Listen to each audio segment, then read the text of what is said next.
Next আমরা এই টপিকটা আজকে শুরু করব অ্যাপোমিক্সিস অ্যান্ড পলিএমব্রায়োনি। প্রথমে অ্যাপোমিক্সিস পড়বো, তারপরে পলিএমব্রায়োনি। যে চ্যাপ্টারটা পড়েছিলাম sexual reproduction of flowering plant, সেটা প্রায় শেষ পর্যায়ে আমরা চলে এসেছি।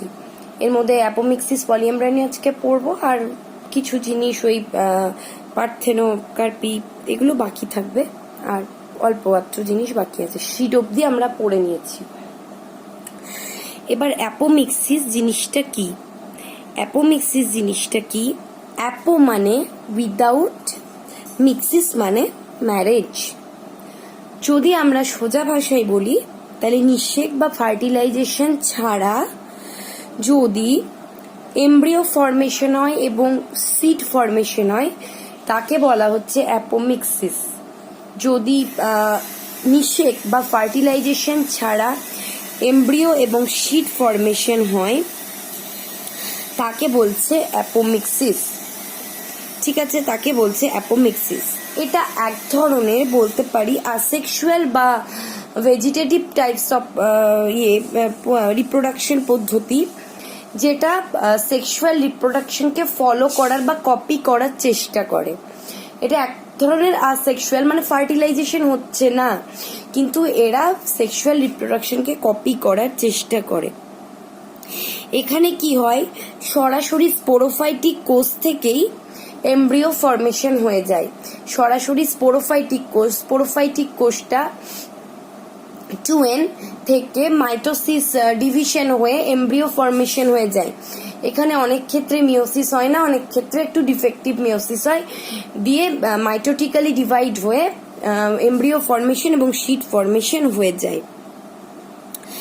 এবার বিজ্ঞানী উইঙ্কলার বলে একজন সায়েন্টিস্ট, এই যে বলেছে উইঙ্কলার, উনি অ্যাপোমিক্সিস শব্দটি প্রথম বলেছিলেন।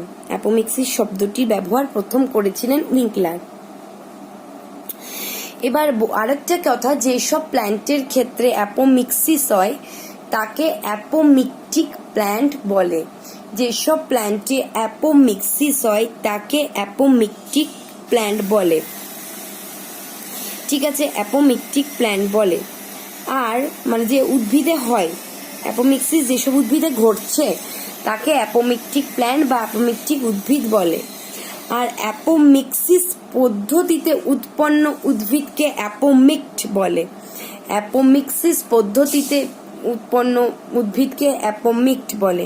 তাহলে যে উদ্ভিদে অ্যাপোমিক্সিস হয় তাকে অ্যাপোমিকটিক প্ল্যান্ট বলে, আর অ্যাপোমিক্সিস পদ্ধতির ফলে যে উদ্ভিদ তৈরি হয় তাকে অ্যাপোমিক্ট বলে। এবার পি মাহেশ্বরী বলে একজন সায়েন্টিস্ট অ্যাপোমিক্সিসকে কয়েকটা ভাগে ভাগ করেছে। এবার কি কি ভাগে ভাগ করেছে? একটা হচ্ছে রেকারেন্ট অ্যাপোমিক্সিস। এখানে কি হয়, যে মেগাস্পোর মাদার সেল তৈরি হয়েছিল, আমরা পড়েছিলাম মেগাস্পোর জেনেসিসের ক্ষেত্রে মেগাস্পোর মাদার সেল তৈরি হয়েছিল। সেই মেগাস্পোর মাদার সেল থেকে সরাসরি কিন্তু ডিম্বাণু মানে ভ্রূণ তৈরি হয় এবং বীজ গঠন হয়। ঠিক আছে, যে রেকারেন্ট অ্যাপোমিক্সিস হলো, এটাকে গ্যামেটোফাইটিক অ্যাপোমিক্সিসও বলা হয়। এখানে মেগাস্পোর মাদার সেলটা মাইটোটিক্যালি ডিভাইড হয়ে ডিপ্লয়েড 2N ডিম্বাণু তৈরি করে। ঠিক আছে, এবং সেটা থেকে নিষেক ছাড়াই 2N ডিম্বাণু থেকে ভ্রূণ বা এমব্রিও তৈরি হয়। এখানে কি হয়, মেগাস্পোর মাদার সেলটা ডিভাইড হয়ে 2N বা মানে মাইটোটিক্যালি ডিভাইড হয়ে 2N বা ডিপ্লয়েড ডিম্বাণু তৈরি করে। ডিপ্লয়েড ডিম্বাণুটা সরাসরি এমব্রিও ফর্মেশন করে এবং সিড তৈরি করে। এখানে কোনো মেল গ্যামেট তো দরকার হচ্ছে না, মানে মেল গ্যামেট ছাড়াই শুধু ডিম্বাণুটা, ঠিক আছে, ডিম্বাণুটা 2N ডিপ্লয়েড ডিম্বাণুটা থেকে সরাসরি কিন্তু প্রথমে মেগাস্পোর মাদার সেল থেকে ডিপ্লয়েড ডিম্বাণু হচ্ছে মাইটোটিক পদ্ধতিতে, এবং ডিম্বাণুটা সরাসরি কোনো নিষেক ছাড়া এমব্রিও ফর্মেশন করছে। এটার এক্সাম্পল আমরা বলতে পারি পেঁয়াজ, যার সাইন্টিফিক নেম হলো অ্যালিয়াম সেপা। অ্যালিয়াম সেপা।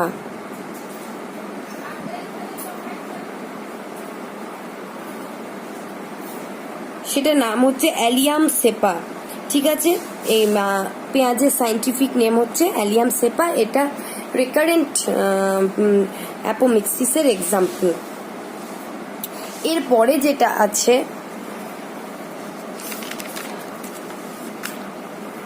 সেটা হচ্ছে নন রেকারেন্ট অ্যাপোমিক্সিস। নন রেকারেন্ট অ্যাপোমিক্সিস। নন রেকারেন্ট অ্যাপোমিক্সিসে কি হয়, হ্যাপ্লয়েড ডিম্বাণু। নন রেকারেন্ট অ্যাপোমিক্সিসে কি হয়, হ্যাপ্লয়েড ডিম্বাণু, হ্যাপ্লয়েড ডিম্বাণুটা থেকে নিষেক ছাড়া সরাসরি তৈরি হয়, কি বলে, ভ্রূণ গঠন হয়। এখানে হ্যাপ্লয়েড ডিম্বাণুটা থেকে নিষেক ছাড়া সরাসরি ভ্রূণ গঠন হচ্ছে। নন রেকারেন্ট অ্যাপোমিক্সিস, হ্যাপ্লয়েড ডিম্বাণু থাকছে, সেই হ্যাপ্লয়েড ডিম্বাণু থেকে নিষেক ছাড়া সরাসরি ভ্রূণ গঠন হচ্ছে। এটার এক্সাম্পল হচ্ছে তামাক। তামাকের সাইন্টিফিক নিকোটিয়ানা। এরপরে হচ্ছে অ্যাডভেন্টিভ। অ্যাডভেন্টিভ অ্যাপোমিক্সিস। অ্যাডভেন্টিভ অ্যাপোমিক্সিস কি, যেটা এমব্রায়ো স্যাক আছে, এমব্রিও স্যাকের বাইরে, ঠিক আছে, এমব্রিও স্যাকের বাইরে আমরা ওভিউলার স্ট্রাকচারটা যদি ভাবি, মাঝখানে এমব্রিও স্যাক এবং এমব্রিও স্যাকের বাইরের দিকে কি থাকছে না, এমব্রিও স্যাকের বাইরের দিকে নিউসেলাস থাকছে যেটা ডিপ্লয়েড, ঠিক আছে, এবং এবং বিভিন্ন কোষ থাকছে, যেমন ইন্টেগুমেন্ট থাকছে, বিভিন্ন রকম কোষ থাকছে। এই যেটা এমব্রিও স্যাক আছে, এমব্রিও স্যাকের বাইরে আমরা ডিম্বাণুর গঠনটা যদি ভাবি, সেখানে এমব্রিও স্যাকের বাইরে আমরা নিউসেলাস পাচ্ছি, ইন্টেগুমেন্ট পাচ্ছি। এই নিউসেলাস এবং ইন্টেগুমেন্ট থেকে বিভাজনের ফলে এমব্রিও তৈরি হয়, ঠিক আছে, ভ্রূণ গঠন হয়। তাকে বলছে অ্যাডভেন্টিভ অ্যাপোমিক্সিস। অ্যাডভেন্টিভ অ্যাপোমিক্সিস, ঠিক আছে। এর এক্সাম্পল হবে সিট্রাস, লেবু। সিট্রাস হচ্ছে এর এক্সাম্পল। আর দেখা যায় ফণি মনসাতে। তাহলে একটা রিকারেন্ট গেল, যেখানে মেগাস্পোর মাদার সেল সরাসরি, মেগাস্পোর মাদার সেলটা সরাসরি 2N আর কি বলে ডিম্বাণু তৈরি করে দিল এবং সেখান থেকে কি বলে এমব্রিও ফর্মেশন হলো। তারপরেরটা হ্যাপ্লয়েড ডিম্বাণু থেকে এমব্রিও ফর্মেশন হলো। আর অ্যাডভেন্টিভ হচ্ছে ভ্রূণের কি বলে ওভিউলের মধ্যে যে নিউসেলাস এবং ইন্টেগুমেন্ট থাকে সেটা থেকে এমব্রিও ডেভেলপমেন্ট করে, সেটা হচ্ছে এক্সাম্পল সিট্রাস। আর পাওয়া যায় ফণি মনসাতে। আর পাওয়া যায় ফণি মনসাতে। এরপরে হচ্ছে ভেজিটেটিভ অ্যাপোমিক্সিস। ভেজিটেটিভ অ্যাপোমিক্সিস, তোমরা ভেজিটেটিভ যে রিপ্রোডাকশনটা পড়েছো অনেকটা রকম, যে বুলবিল বা অন্যান্য অঙ্গজ মুকুলের সাহায্যে যেটা রিপ্রোডাকশন পড়েছো, সেই অঙ্গজ মুকুলগুলো বুলবিল বা অঙ্গজ মুকুল থেকে, ঠিক আছে, বুলবিল বা অঙ্গজুর মুকুল থেকে এখানে সরাসরি এমব্রিও ফর্মেশন হচ্ছে এবং এমব্রিওটা মানে জার্মিনেশন হয়ে নতুন অফস্প্রিং তৈরি করছে। ভেজিটেটিভটা দেখা যায় পেঁয়াজে। এখানে কি হচ্ছে, ভেজিটেটিভ অ্যাপোমিক্সিসের ক্ষেত্রে বুলবিল এবং অন্যান্য যে ভেজিটেটিভ মানে অঙ্গজ মুকুলগুলো আছে সেগুলো থেকে এমব্রিও তৈরি হচ্ছে এবং এমব্রিওটা জার্মিনেশন হয়ে একটা অফস্প্রিং বা প্ল্যান্ট তৈরি করছে। এটা ভেজিটেটিভ অ্যাপোমিক্সিস। এবার দুটো টার্ম আমরা জানবো, ডিপ্লোস্পোরি আর অ্যাপোস্পোরি। ডিপ্লোস্পোরি আর অ্যাপোস্পোরি কি, যখন আর্কিস্পোরিয়াম সেল থেকে মেগা গ্যামেটোফাইট তৈরি হয়, যে মানে যেখানে আর্কিস্পোরিয়ামের কোষ থেকে মেগা গ্যামেটোফাইট বা ফিমেল গ্যামেটোফাইট সরাসরি তৈরি হয়, তাকে বলা হয় ডিপ্লোস্পোরি, ঠিক আছে। আর যেখানে নিউসেলাস থেকে মেগা গ্যামেটোফাইট তৈরি হয় সেটাকে বলা হচ্ছে অ্যাপোস্পোরি। আর্কিস্পোরিয়াম সেল থেকে মেগা গ্যামেটোফাইট তৈরি হলে বলা হয় ডিপ্লোস্পোরি, আর নিউসেলাস থেকে মেগা গ্যামেটোফাইট তৈরি হলে সেটাকে বলা হচ্ছে অ্যাপোস্পোরি, ঠিক আছে। এবার আরেকটা টার্ম আছে অ্যাপোগ্যামি। অ্যাপোগ্যামি কি, নর্মালি আমরা দেখছিলাম কি এগ সেল, এগ সেলটা যে নর্মাল এমব্রিও ফর্মেশনের ক্ষেত্রে কি হচ্ছিল, আমরা ডাবল ফার্টিলাইজেশনটা ভাবি। ডাবল ফার্টিলাইজেশনের ক্ষেত্রে পোলার নিউক্লিয়াসের সাথে একটা জেনারেটিভ নিউক্লিয়াস ক্রস করছিল, আর একটা জেনারেটিভ নিউক্লিয়াস বা মেল গ্যামেট এগ সেলের সঙ্গে ক্রস করছিল, মানে মাইক্রোপাইল এন্ডে যে সাইনার্জিস আর এক্সেল আছে সেই এক্সেলের সঙ্গে ক্রস করছিল এবং সেখান থেকে জাইগোট তৈরি হচ্ছিল। এক্সেলের সঙ্গে মেল গ্যামেটের ফিউশন হয়ে জাইগোট ফর্মেশন হয়, জাইগোটটাই মাল্টিপল ডিভিশন হয়ে এমব্রিও ফর্মেশন করে। অ্যাপোগ্যামিটা কি? অ্যাপোগ্যামিতে হচ্ছে এই এক্সেল ফর্মেশন ছাড়াই, মানে ডিম্বাণু তৈরি করা ছাড়াই, এক্সেল ফর্মেশন ছাড়াই কি হয়, এই অ্যান্টিপোডাল সেলটা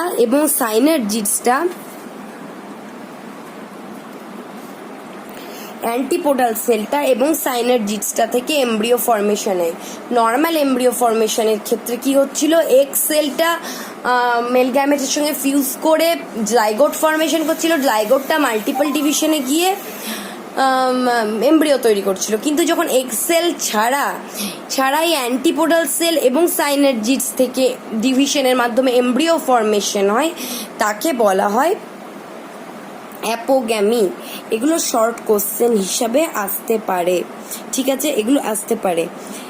এরপরে অ্যাপোমিক্সিস কেন করা হয়? অ্যাপোমিক্সিসের ফলে কি? অ্যাপোমিক্সিসের ফলে যদি একটা জেনারেশনের পরে অন্য জেনারেশনে একই বৈশিষ্ট্যগুলো বজায় থাকছে, ঠিক আছে, এখানে মিওসিস কিন্তু হচ্ছে না, তাই একই বৈশিষ্ট্যটা বজায় থাকছে, এটা একটা অ্যাপোমিক্সিসের সুবিধা, ঠিক আছে। এর পরের টপিকটাতে আমরা যাব পলি এমব্রায়োনি বা বহুভ্রূণতা, বহুভ্রূণ বীজতা। বহুভ্রূণ বীজতাটা কি? বহুভ্রূণ বীজতা হচ্ছে, বহুভ্রূণ মানে বুঝতেই পারছো একাধিক এমব্রায়ো, মানে যখন ডিম্বকের মধ্যে একাধিক এমব্রায়ো সৃষ্টি হয় তখন তাকে বলে পলি এমব্রায়োনি। যখন একটা ডিম্বকের মধ্যে একাধিক ডিম্বাণু সৃষ্টি হয়, যখন এই এমব্রিও সৃষ্টি হয়, যখন একটা ডিম্বকের মধ্যে একাধিক এমব্রিও সৃষ্টি হয় তখন তাকে বলা হয় পলি এমব্রায়োনি বা বহুভ্রূণ বীজতা। পাইনাস সাইকাসের ক্ষেত্রে এটা দেখা যায়। লিউভেনহুক প্রথম কমলা লেবুর মধ্যে বহু ভ্রূণ বীজতা বা পলি এমব্রায়োনিটা লক্ষ্য করেন। এই পলি এমব্রায়োনি সংক্রান্ত দুটো মতবাদ আমাদের আছে। একটা হচ্ছে নেক্রোহরমোন মতবাদ। নেক্রোহরমোন মতবাদটা দিয়েছিলেন হ্যাবারল্যান্ড।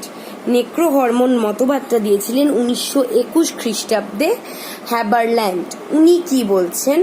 উনি বলছেন যে ক্ষয়প্রাপ্ত যে নিউসেলাস, যে রেমিনেন্ট নিউসেলাস আছে, মানে ওভিউলের মধ্যে যে নিউসেলাস আছে, নিউসেলাস থেকে বিশেষ ধরনের রাসায়নিক পদার্থ সিক্রেশন হয় এবং এর ফলে এই নিউসেলাস সংলগ্ন যে কোষগুলো থাকে সেগুলোকে বিভাজিত করে এমব্রিও ফর্মেশন করে। হ্যাবারল্যান্ড কি বলছেন যে রেমিনেন্ট নিউক্লিয়াস মানে অবশিষ্ট নিউসেলাস থাকছে, নিউসেলাস থাকছে, ভ্রূণ পোষক কলা বা নিউসেলাস থাকছে, সেই ওভিউলের স্ট্রাকচারটা ভাবো, নিউসেলাস থাকছে, মানে এমব্রিও স্যাকের ধার দিয়ে একটা লেয়ার ছিল মানে ইন্টেগুমেন্ট আর এমব্রিও স্যাকের মাঝখানে। সেই নিউসেলাস থেকে বিশেষ ধরনের একটা পদার্থ, কেমিক্যাল সিক্রেশন হয়, যা তার নিউসেলাসের সংলগ্ন কোষগুলিকে বিভাজিত করে এমব্রিও ফর্মেশন করে, ঠিক আছে। এটাকে নেক্রোহরমোন মতবাদ বলে, যেহেতু রাসায়নিক পদার্থ সংশ্লেষ হচ্ছে। আর একটা কি? প্রচ্ছন্ন জিন মতবাদ। লিরয় বলে একজন সায়েন্টিস্ট 1947 সালে এই মতবাদটা দিয়েছিলেন। উনার মতে এই পলি এমব্রায়োনির জন্য এক বা একাধিক প্রচ্ছন্ন জিন দায়ী, ঠিক আছে। এই পলি এমব্রায়োনির জন্য এক বা একাধিক রিসেসিভ জিন দায়ী। এই দুটো মতবাদ রয়েছে তোমাদের এখানে। এরপরে আমরা যাব পলি এমব্রায়োনিক টাইপ। পলি এমব্রায়োনিক টাইপ হচ্ছে প্রকৃত একটা ট্রু পলি এমব্রায়োনি আর একটা মেকি বা ফলস পলি এমব্রায়োনি। প্রকৃতটা কি? যদি মানে ডিম্বকের একটা ভ্রূণস্থলী থেকে একাধিক ভ্রূণ তৈরি হয়, মানে একটা ভ্রূণস্থলীর মধ্যে একাধিক ভ্রূণ তৈরি হচ্ছে, এমব্রিও গঠন হচ্ছে, সেটা প্রকৃত পলি এমব্রায়োনি, যেমন টিউলিপ। ঠিক আছে, টিউলিপ।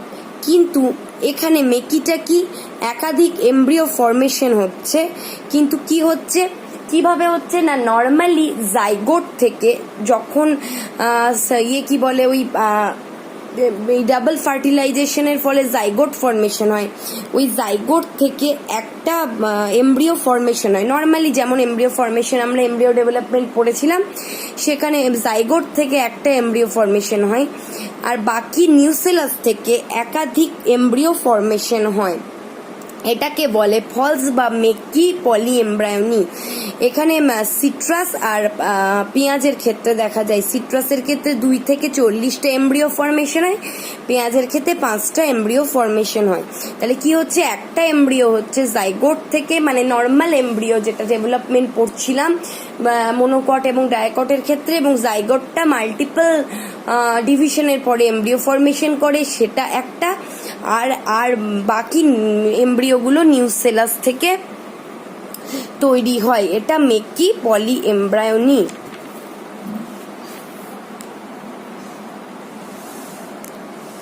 এরপরে এই পলি এমব্রায়োনিগুলোর প্রসেসগুলো আছে, মানে কিভাবে হচ্ছে।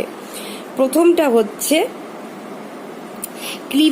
ক্লিভেজের মাধ্যমে হতে পারে, ঠিক আছে, আর অ্যাডভেন্টিভ টাইপ হতে পারে। এবার অ্যাডভেন্টিভ যে হয়, অ্যাডভেন্টিভ মানে ওই ডিম্বাণু ছাড়া, মানে এক্সেল ছাড়া অন্যান্য সেল কি কাজে লেগে তৈরি হয়। একটা হচ্ছে ক্লিভেজ পলি এমব্রায়োনি। ক্লিভেজ পলি এমব্রায়োনিতে কি হচ্ছে, এখানে ওই জাইগোটটাই যে জাইগোটটা ফর্মেশন হচ্ছে ডাবল ফার্টিলাইজেশনের ফলে, মেল গ্যামেট আর এক্স সেলের ফিউশনের ফলে যে জাইগোটটা ফর্মেশন হচ্ছে, সেই জাইগোটটাই একাধিকবার বিভক্ত হয়ে এমব্রিও ফর্মেশন করে। এই জাইগোটটা থেকেই একাধিকবার বহু বিভাজন হয়ে একাধিক এমব্রিও ফর্মেশন করে। মানে নর্মাল জাইগোটটা থেকে একটা এমব্রিও তৈরি হচ্ছিল, এখানে জাইগোটটা থেকে বহু বিভাজনের মাধ্যমে একাধিক এমব্রিও তৈরি হচ্ছে। এটা হচ্ছে ক্লিভেজ পলি এমব্রায়োনি। মানে নর্মালি জাইগোট থেকেই তৈরি হয়, এখানেও জাইগোট থেকেই তৈরি হচ্ছে, কিন্তু বহু বিভাজনের ফলে একাধিক এমব্রিও তৈরি হচ্ছে। আর অ্যাডভেন্টিভ হচ্ছে কি বলে, জাইগোট ছাড়া, মানে শুধু জাইগোট ছাড়াও অন্যান্য, মানে যখন আমরা একটা ওভিউলের স্ট্রাকচার ভাববো, তখন দেখবো জাইগোট আছে, এছাড়া মাইক্রোপাইল এন্ডেড সাইনারজিডস আছে। জাইগোট তো তৈরি হয়, এক্সেল থেকে জাইগোট তৈরি হচ্ছে, আর মাইক্রোপাইল এন্ডে এক্সেল ছাড়া থাকছে সাইনারজিডস, আর চালাজাল এন্ডে থাকছে অ্যান্টিপোডাল সেল বা প্রতিপাদক কোষ সমষ্টি।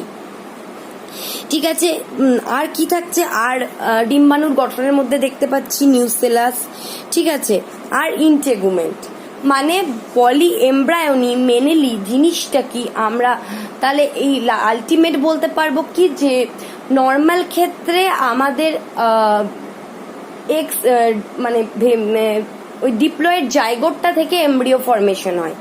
তাছাড়া ডিপ্লয়েড জাইগোটটা ছাড়াও ওভিউলের মধ্যে উপস্থিত নিউসেলাস, ঠিক আছে, ইন্টেগুমেন্ট, এগুলো নিউসেলাসটা প্রোট্রুড করে এমব্রায়ো স্যাকের ভেতরে ঢুকে যাচ্ছে।